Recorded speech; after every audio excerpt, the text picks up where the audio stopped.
बिस्मिल्लाहिर्रहमानिर्रहीम। खुशामदीद कहता हूँ मैं आपको अपने YouTube channel education with Numan में। आज का हमारा टॉपिक है concept of validity and its type. Validity और उसकी टाइप्स हम आज के लेक्चर में डिस्कस करेंगे। तो सबसे पहले आप देखें मीनिंग ऑफ वैलिडिटी। वैलिडिटी है क्या? Validity refers to question does the test measure what is claims to measure. Validity का मतलब है कि आप जो चीज़ जिस टेस्ट के ज़रिए जिस इंस्ट्रूमेंट के ज़रिए जो चीज़ आप मैयर करने जा रहे हो एग्जैक्टली आप उसी चीज़ को मैयर करो। The word valid comes from the Latin validus. It mean strong. इसका मतलब है मजबूत। ठीक है। Validity is the accuracy of test और एक्सपेरिमेंट। कुछ यहाँ पर एग्जांपल्स दी गई हैं। Concept of validity given by Kelly 1927 and defined validity as a test is valid if it measures what it claims to measure. कि एक टेस्ट तब वैलिड तस्वुर किया जाता है जब उससे कोई चीज़ मैयर की जा रही हो और वही चीज़ मैयर की जा रही हो जिस कॉन्सेप्ट के लिए वो बनाई गई हो। एक एग्जांपल मैं आप लोगों को यहाँ पर देता चलूँ। फॉर एग्जांपल देखिए, अगर हमने फीवर चेक करना है, एक एग्जांपल है छोटी सी कि एक डॉक्टर जो है वो फीवर चेक करता है अपने पेशेंट का, तो वो इंस्ट्रूमेंट का यूज़ करता है। उस इंस्ट्रूमेंट को हम कहते हैं थर्मामीटर। ठीक है। तो थर्मामीटर बना है फीवर को चेक करने के लिए, उससे टेम्परेचर चेक होता है। ठीक है। अब वो इंस्ट्रूमेंट इस्तेमाल कर ले बीपी अपरेटस। बीपी अपरेटस जो है वो इंस्ट्रूमेंट है ब्लड प्रेशर की रीडिंग चेक करने के लिए। ये दो अलग इंस्ट्रूमेंट हैं। अगर हम फीवर चेक करने के लिए बीपी ऑपरेटर इस्तेमाल करेंगे तो ये वैलिड नहीं होगा, क्योंकि वो इंस्ट्रूमेंट एक अलहदा रीडिंग के लिए इस्तेमाल होता है। अगर हमने यहाँ पर अगर डॉक्टर ने या इस्तेमाल किया है थर्मामीटर फीवर चेक करने के लिए, तो ये वैलिड होगा उसके लिए, क्योंकि वो वही क्लेम कर रहा है। थर्मामीटर क्लेम करता है टेम्परेचर को और वही टेम्परेचर ही चेक करना चाह रहा है डॉक्टर, इसीलिए वो वैलिड होगा। Logically valid is the property of an argument made up of the fact the truth of the hypothesis guarantees the truth of the conclusion। जो आपकी वैलिडिटी होती है वो आपकी वैलिडिटी लॉजिकली डायरेक्ट असरअंदाज करती है आपके आपके हाइपोथेसिस में। अगर हम रिसर्च की टर्म में चले जाएं कि अगर आपका क्वेश्चनियर अगर वैलिड है तो आपके हाइपोथेसिस जो है उनकी ट्रूथनेस भी वैलिड हो जाएगी और उनके जो कंक्लूजन है वो भी वैलिड हो जाएंगे। Test validity refers to the meaning and usefulness of test results। Validity of an instrument assessment is the degree to which it measures what is the supposed to measure। ये वही बात आ रही है कि वैलिडिटी असेसमेंट में validity वो तस्वुर की जाती है कि जो चीज़ आप चेक करना चाह रहे हो वही चीज़ आप चेक करो। ठीक है। More specifically validity refers to the degree to which certain interference or interpretation based on a test is appropriate। अगर टेस्ट आपका अप्रोप्रिएट नहीं होगा, अगर इंस्ट्रूमेंट आपका अप्रोप्रिएट नहीं होगा, तो आप अपने डिज़ायर्ड गोल डिज़ायर्ड आपका रिज़ल्ट आपको नहीं मिल पाएगा। ठीक है। फॉर एग्ज़ाम्पल अगर एक टीचर जो है वो टेस्ट बना रहा है, असेसमेंट की अगर टर्म में मैं आऊँ, अगर एक टीचर टेस्ट बना रहा है अपने स्टूडेंट के लिए, वो साइंस टीचर है लेकिन वो अपना टेस्ट जो है वो मैथ टीचर का उठा कर दे देता है, तो इट्स नॉट वैलिड। ये वैलिड टूल नहीं है। अगर आपने साइंस का टेस्ट लेना है या आपने अगर ग्रामर का इंग्लिश ग्रामर का टेस्ट लेना है तो आपको इंग्लिश ग्रामर का टूल ही यूज़ करना पड़ेगा। वो टेस्ट अप्रोप्रिएट जो है वो तस्वुर किया जाता है। Validity of a test means what is test measures and how well it does. Validity का मकसद ये होता है कि आप जो टेस्ट ले रहे हैं वो कितना असरअंदाज होता है। ठीक है। और थोड़ा सा डिफाइन करते हैं वैलिडिटी को। Validity tell you how accurately a method measures something if a method measures what it claims to measure. ठीक है। अब यहाँ पर बार बार यहाँ पर जिक्र आ रहा है what it claims to measure, कि आप मैयर क्या करना चाह रहे हैं। फॉर एग्जांपल रिसर्चर्स जो हैं वो एक रिसर्च टूल बना रहे हैं। फॉर एग्जांपल एक रिसर्च टूल बनाया जा रहा है और उस रिसर्च में आप जो जॉब सेटिस्फेक्शन आप देखना चाह रहे हैं टीचर्स की, लेकिन आपने जो क्वेश्चनियर बनाया है उसमें जॉब सेटिस्फेक्शन नहीं देखा जा रहा, उसमें मॉरलिटी को जो है वो मद्देनज़र रखा जा रहा है। तो ये वैलिडिटी नहीं है, क्योंकि आपका इंस्ट्रूमेंट ही गलत है। ठीक है, क्योंकि ये आपका जो इंस्ट्रूमेंट था वो क्लेम कर रहा था कि आपने मॉरलिटी को मैयर करना है, वो क्लेम नहीं करता कि जॉब सेटिस्फेक्शन को मैयर करेगा। ठीक है, and the results closely correspond to real world value, then it can be considered valid. There are 4 major types हैं, यहाँ पर आपके पास 4 मेजर टाइप्स हैं वैलिडिटी की।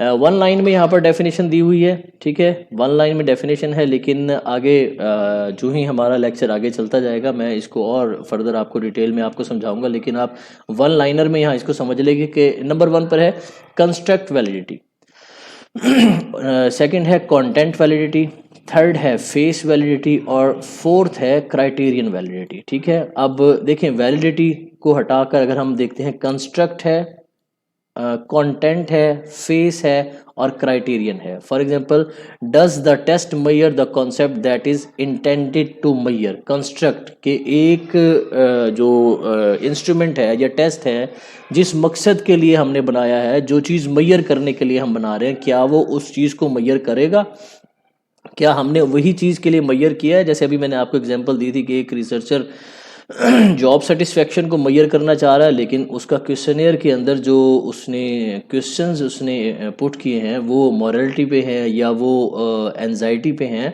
तो ये कंस्ट्रक्ट उसने सही नहीं किया, यानी कि पहला स्टेप ही उसका रॉन्ग हो गया। नेक्स्ट आपका है कंटेंट वैलिडिटी, जैसे नाम से वाज़ेह है content. It is this test fully representative of what it aims to measure. Content validity means के एक टीचर ने अगर फॉर एग्जांपल एजुकेशन की टर्म में, असेसमेंट की टर्म में मैं आपको बताता हूँ, अगर एक टीचर ने बायोलॉजी का टेस्ट लेना है और वो स्टूडेंट्स को जो है वो 5 चैप्टर्स उसने पढ़ा दिए हैं और वो कह रहा है कि मैं, टीचर ने कहा है कि मैं आपका कल 5 चैप्टर का टेस्ट ले रहा हूँ।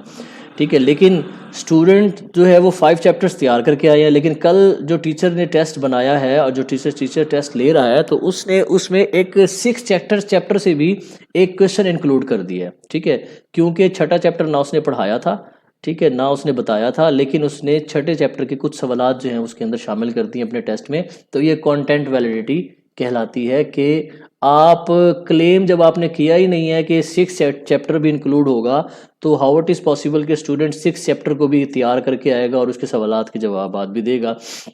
नेक्स्ट थर्ड में है face validity, does the content of the test appear to be suitable to its aim. अगर आप अलजबरा का पोर्शन आप मैथ में पढ़ा रहे हो और अलजबरा का पोर्शन आपने टेस्ट में दिया ही नहीं है, ठीक है, तो ये फेस वैलिडिटी है, मींस कि आप उसको क्लेम ही नहीं कर रहे, वो सूटेबल टेस्ट है ही नहीं। क्राइटेरियन वैलिडिटी है, जैसे क्राइटेरिया पे पूरा उतर रहा है या नहीं उतर रहा। Do the results accurately measures the concrete outcomes they are design to measure. अब ये देखिए, अब हम वन बाय वन इसको डिटेल से पढ़ते हैं कि कंस्ट्रक्ट वैलिडिटी। कंस्ट्रक्ट वैलिडिटी क्या है? Evaluates whether a Meyer's tool really represent the thing we are interested it measuring. It's central to establishing the overall validity of the method. तो construct validity में overall देखा जाता है कि आप जो टूल बना रहे हो वो आपको सपोर्ट भी करता है या नहीं कर रहा, या उसकी वैलिडिटी कंप्लीट हो रही है या नहीं हो रही। अब देखिए कंस्ट्रक्ट क्या चीज़ है कि a construct refers to a concept और characteristics that can not be directly observed. इसको ध्यान में रखिएगा, कंस्ट्रक्ट आप directly can not be observed, आप डायरेक्टली नहीं देख सकते, but can be measured by observing other indicators that are associated with it. आप एंजाइटी को डायरेक्ट ऑब्जर्व नहीं कर सकते, आप इंटेलिजेंस को डायरेक्ट ऑब्जर्व नहीं कर सकते, लेकिन कुछ इंडिकेटर्स आप लगा देते हैं साथ जिसके ज़रिए आप ये आप ऑब्जर्व कर सकते हैं, तो ये कंस्ट्रक्ट कहलाता है, ओनली कंस्ट्रक्ट। जॉब सेटिस्फेक्शन है, फॉर एग्जांपल जैसे आगे यहाँ पर लिखा हुआ है कि constructs can be characteristics of individuals such as intelligence, obesity, job satisfaction or depression. They can also be broader concept applied to organization or social groups. ठीक है, जैसे जेंडर इक्विटी है, कॉर्पोरेट सोशल रिस्पॉन्सिबिलिटी है और freedom of speech है। ये ऐसे indicator है जिन इंडिकेटर को आप डायरेक्टली ऑब्जर्व नहीं कर सकते। इन इंडिकेटर्स को मैयर करने के लिए आपको साथ में और इंडिकेटर लगाने पड़ेंगे, तब जाके आप किसी की इंटेलिजेंस को आप नोट कर सकते हो, तो ये कंस्ट्रक्ट कहलाते हैं। ठीक है, एग्जाम्पल आपके सामने है there is no objective observable entity called depression. ठीक है, डिप्रेशन को आप ऑब्जर्व नहीं कर सकते, आप ये नहीं बता सकते कि एक शख्स जो है वो कितना डिप्रेस है। ठीक है, आप रेट दे सकते हो 1 2 3 4 5, जैसे आपका 5 पॉइंट रेटिंग स्केल है, आप डिप्रेशन में आप रेटिंग स्केल कर सकते हो, यानी कि कुछ और साथ में आप लगाकर इंडिकेटर लगाकर आप उस कंस्ट्रक्ट की को मैयर कर सकते हो, that we can measure directly, but based on existing psychological research the theory we can measure depression based on conclusion of symptoms and indicators such as low self confidence and low energy level. अब देखिए ये दो जो factor हमने साथ लगाए हैं, ये जो जो इंडिकेटर लगाए हैं हमने, ये इंडिकेटर आपको बता देंगे कि एक जो आपका स्टूडेंट है या एक जो आपका सैंपल है, इंडिविजुअल है, वो अगर लो सेल्फ कॉन्फिडेंस है, उसके पास लो एनर्जी लेवल है, तो वो डिप्रेशन का शिकार है। ठीक है, रिसर्च में हम इसको देखते हैं। तो construct validity in short is about ensuring that the method of measurement matches the construct you want to measure. If you develop a questionnaire to diagnose depression, गौर कीजिएगा कि अगर आपने एक ऐसा क्वेश्चनियर बनाया है जो कि डिप्रेशन को डायग्नोज कर रहा है, you need to know does the questionnaire really measure the concept of depression. तो आपको ये देखना पड़ेगा कि आपके क्वेश्चनियर में आपने डिप्रेशन से रिलेटेड कुछ क्वेश्चन भी आपने पुट किए हैं या नहीं किए। ठीक है, और it is accurately meaning the respondents mood, self esteem और सम अदर कंस्ट्रक्ट। उसके साथ जब आप डिप्रेशन के साथ दूसरे जो आप अपने इंडिकेटर हैं, जब तक वो आप नहीं मिलाएंगे तो आपको डिप्रेशन का सही माने में आपको नहीं पता लगेगा। To achieve construct validity you have to ensure that your indicators and measurements are carefully developed based on relevant existing knowledge. The questionnaire must include only relevant question that measures known indicators of depression। यानी कि आपने अपने relevancy को मद्देनज़र रखते हुए अपने construct पे सिर्फ तवज्जो देनी है कि आपने किस आप इंडिकेटर को आपने चूज़ किया है। फॉर एग्जांपल रिसर्चर्स जो है वो अपनी रिसर्च में जब वो रिसर्च करते हैं तो अपनी रिसर्च में वो लोग मिनिमम 2 मैक्सिमम 5 to 7 जो है वो अपना इंडिकेटर जो वो यूज़ कर रहे होते हैं, जिनको उन्होंने तलाश करना होता है, जिनके उन्होंने सवालात के जवाब देखने होते हैं। ठीक है, इन टीचिंग टर्म अगर टीचर को टेस्ट बना रहा है वो सिर्फ अपना अचीवमेंट देखेगा कि स्टूडेंट अचीव कर पा रहा है या नहीं कर पा रहा, लेकिन ब्रॉडर लेवल पे जब एक रिसर्चर क्वेश्चनियर को कंस्ट्रक्ट करता है, उसको बनाता है, तो वो अपने इंडिकेटर पर रहते हुए तमाम के तमाम क्वेश्चनियर को क्वेश्चंस जो है वो फार्मुलेट करता है। The other type of validity describe below. Content validity है।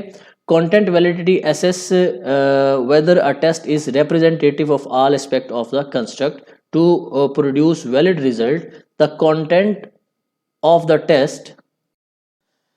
नेक्स्ट हम कंटेंट वैलिडिटी में अगर देख लें कि content validity assess whether a test is representative of all aspects of the construct to produce valid results. The content of the test survey or measurement method must cover all relevant part of the subject or it aims to measure। अगर मैं इसी को education की term में, for example teaching की term में ले जाऊं,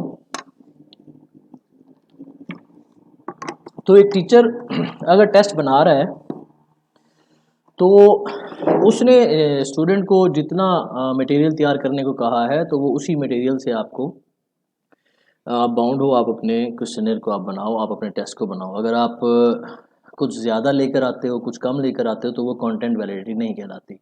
आपने कंटेंट को कवर ही नहीं किया, आपने जितना कंटेंट कहा है आपको उतना ही कंटेंट इंक्लूड करना पड़ेगा, तो ये कंटेंट वैलिडिटी कहलाता है। If some aspects are missing from the measurement of और if irrelevant aspects are included. ठीक है, वही बात है, या आप कुछ कम करते हो या कुछ ज़्यादा शामिल कर लेते हो। The validity is threatened and the research is likely suffering from emitted variable बाइस। ठीक है, अगर इसी तरह रिसर्चर अगर देखें वो जो अपना आप जो क्वेश्चनियर जो आप डेवलप कर रहे हैं, आप क्वेश्चनियर की जो वैलिडिटी आप देख रहे हैं, तो उसमें आप ये देखें कि आपका जो क्वेश्चनियर है उसके अंदर जो आपने क्वेश्चन पुट किए हैं, जो सवालात आपने शामिल किए हैं, क्या वो आप अगर वो आपके जो कंस्ट्रक्ट है, जो आपका नॉन ऑब्जर्वेबल ट्रेट्स है, उससे हटकर है तो आपका कंटेंट वैलिडिटी जो है वो उसका इशू आ जाता है। अगर उससे ज़्यादा है, फॉर एग्जांपल आपने जॉब सेटिस्फेक्शन पूछा है लेकिन साथ में आप जो है सेल्फ इस्टीम के सवालात भी लगा लेते हैं, आप साथ में मोटिवेशन के सवालात भी आप लगा लेते हैं, साथ में आप साथ में जो है उसके क्वेश्चन और भी इंक्लूड कर लेते हैं, तो ये रेलिवेंट एस्पेक्ट्स जो हैं वो शामिल हो जाते हैं, तो ये भी आपका कंटेंट लेवल आ जाता है। अब एग्जांपल इसकी देखें, mathematics teacher develop of and of semester algebra test for her class, ठीक है, हिज और her class, the test should cover every form of algebra that was taught in the class, ठीक है। अब वो जो जो कुछ उसने क्लास में पढ़ाया है, फॉर एग्जांपल अगर हम मिड में जितना भी, फाइनल में जितना भी, एक सेमेस्टर में जितना भी क्लास के टीचर ने पढ़ाया है, यहाँ पर क्योंकि एग्जांपल उसने मैथमेटिक्स की दी है, जितना भी उसने क्लास में पढ़ाया है वो उतना ही टेस्ट बनाएगा, उतना ही पेपर वो बनाएगा। If some type of algebra are left out then the result may not be an accurate indication of students understanding of the subjects. Simple सी है, अलजेब्रा में या मैथमेटिक्स के पोर्शन में अगर आपने कुछ पोर्शन छोड़ दिए हैं तो स्टूडेंट जो है वो इंटर रिलेटेड क्वेश्चंस के आपने आंसर नहीं दे पाएंगे। Similarly, if he or she includes questions that are not related to algebra, the results are no longer or valid measure from algebra knowledge, ठीक है। अगर वो उसने अलजेब्रा से हटकर कुछ सवालात पूछे हैं तो वो अलजेब्रा से रिलेटेड नहीं होंगे, इररेलेवेंट हो जाएंगे, तो वो भी कंटेंट वैलिडिटी के जुमरे में आ जाएगा। उसके बाद फेस वैलिडिटी हम देख लें कि face validity considers how suitable the content of a test seems to be on the surface.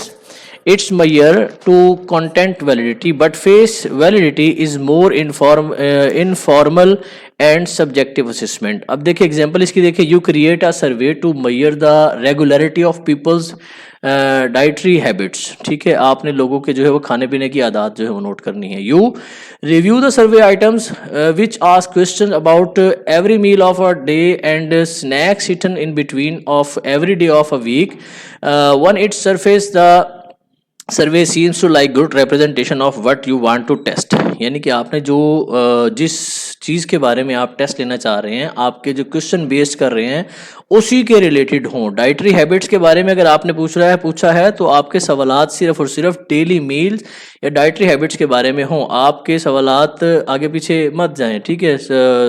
What you want to test, so you consider it to have high face validity, तो वो high face validity होगा। A face validity is a subjective measure. It's often considered the weakest form of validity. However, it can be useful the internal stages of developing a method. Last आपका है कि criterion validity. Criterion validity evaluates how well a test can predict concrete outcomes. अब यहाँ पर जो है वो outcomes आ रहे हैं आपके, ठीक है। यहाँ पर आप मीन्स कि आपने रिजल्ट यहाँ पर मेजर करना है कि आपने कहा जो रिजल्ट आया है वो आपके सेटिंग गोल्स, जो आपने अपने गोल्स बनाए थे, जो आप जिस मकसद के लिए आपने अपना क्वेश्चनियर या टेस्ट डेवलप किया था वो उसको पूरा कर रहा है या नहीं कर रहा, और how well the result of your test approximate the results of another test, ठीक है। आपने यहाँ पर देखना है कि उस क्राइटेरिया पर वो पूरा उतरता है या नहीं उतरता। अब क्राइटेरियन वेरिएबल क्या चीज़ है? A criterion variable is an established and effective measurement that is widely considered valid, sometimes referred to as gold standard measurement. Criterion variable can be difficult to find. अब क्योंकि क्राइटेरिया जो है वो बड़ा मुश्किल है किसी का बनाना, लेकिन नामुमकिन नहीं है। What is criterion validity? To evaluate criterion validity, you calculate the correlation between the results of your measurement and the result of criterion measurement. अब ये देखें, ये आपका जो पॉइंट है ये ज़रा समझने का है। अगर आपको ये समझ आ जाता है तो क्राइटेरियन वैलिडिटी आपको समझ आ जाएगा। अब ये क्राइटेरियन वैलिडिटी कब देखी जाती है? ये at the last of your description. जैसे कि आपने एक क्वेश्चनियर, रिसर्चर ने जब क्वेश्चनियर वो डिस्ट्रीब्यूट करता है तो वो देखता है कि क्या मेरे पास जो रिज़ल्ट आए हैं वो और जो मैंने क्वेश्चनियर बनाया था वो, ठीक है, और जो जवाबात दिए गए हैं वो आपस में कोरिलेट कर रहे हैं, क्या वो उसके जवाबात सही आ रहे हैं। अक्सर ये पायलट स्टडी में देखा जाता है, ठीक है। If there is a high correlation, अगर वो हाई कोरिलेशन होगा, दिस ये कोरिलेशन पे भी मैं आपको इंशाल्लाह आपको आने वाले चंद वीडियोस में मैं आपको समझाऊंगा कि कोरिलेशन अगर हाई होगा तो कैसे चेक किया जाता है, लो होगा कैसे चेक किया जाता है, तो एब्सोल्यूट लेवल पे कोरिलेशन कैसे मेजर किए जाते हैं। तो अगर वो यहाँ कहते हैं कि if there is a high correlation this gives a good indication that your test is measuring what is intended to measure. अगर हाई कोरिलेशन होगा तो इसका मतलब है कि आपका ये वैलिडिटी लेवल जो है, ये क्राइटेरिया जो है वो पूरा उतरा है और आपका इंस्ट्रूमेंट जो है वो बहुत अच्छा है, वो वैलिड है, वो हर लिहाज से मुकम्मल है। उसके बाद एग्जांपल उन्होंने यहाँ पर दिए हैं कि a university professor creates a new test to measure applicants' English writing ability to assess how well the test really does measure students' writing ability. He or she finds an existing test that is considered a valid measurement of English writing ability and compare the result when the same group of students take both tests. ठीक है, if the outcomes are very similar the new test has high correlation validity. अब यहाँ पर देखिए example में उसने आपको समझाया है कि फॉर एग्जांपल एक यूनिवर्सिटी का प्रोफेसर है या टीचर है, उसने स्टूडेंट्स का इंग्लिश का टेस्ट लेना था, ऐसे राइटिंग का, और उसने एक ही ग्रुप से दो मुख्तलिफ टेस्ट लिए हैं और वो उन टेस्ट को, जो टेस्ट उसने बनाया था या जो इंस्ट्रूमेंट उसने बनाया था, उसने एक ही ग्रुप से दो मुख्तलिफ टाइम में टेस्ट लिए और वो देखेगा कि अगर उनकी उनकी स्कोरिंग सेम है, ठीक है, तो इसका मतलब है उसका टेस्ट बिल्कुल जो है वो हाई कोरिलेशन वैलिडिटी भी आता है। अगर उसकी स्कोरिंग जो है वो आगे पीछे हो रही है, स्टूडेंट्स की मयरिंग जो है, असेसमेंट जो है उनकी आगे पीछे हो रही है, ठीक है, उनकी सही नहीं हो पा रही, रिज़ल्ट जो है वो, आउटकम्स जो है वो उस हिसाब से नहीं आ रहे जो पहले रिज़ल्ट की तरह थे, दूसरा रिज़ल्ट जो है वो वीक है, पहला रिज़ल्ट जो है वो स्ट्रॉन्ग था, तो इसका मतलब है कि कोरिलेशन जो है वो हाई नहीं है। और कोरिलेशन अगर हाई नहीं होगा तो आपका ये क्राइटेरियन वैलिडिटी पर पूरा नहीं उतरता और आपका इंस्ट्रूमेंट जो है वो थोड़ा सा फार्मूलेट करने की ज़रूरत आपको फिर भी पड़ती है।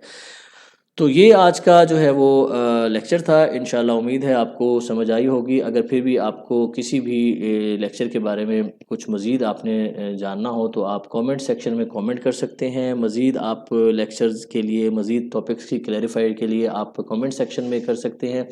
तो सब्सक्राइब करना मत भूलिए, एजुकेशन विद नुमान इस चैनल को सब्सक्राइब करें, अपने दोस्तों को शेयर करें, लाइक करें, कमेंट्स करें, ताकि अपने दोस्तों को शेयर करें ताकि उनको जो है आने वाली वीडियोस भी मिल सकें और साथ साथ आप हमें फीडबैक भी देते रहें कि हमारा जो ये जो मेथड है समझाने का, ये आपको किस हद तक आपके लिए फ़ायदेमंद है। तो इंशाल्लाह मिलते हैं अगली वीडियोस के साथ, तब तक अल्लाह हाफ़िज़।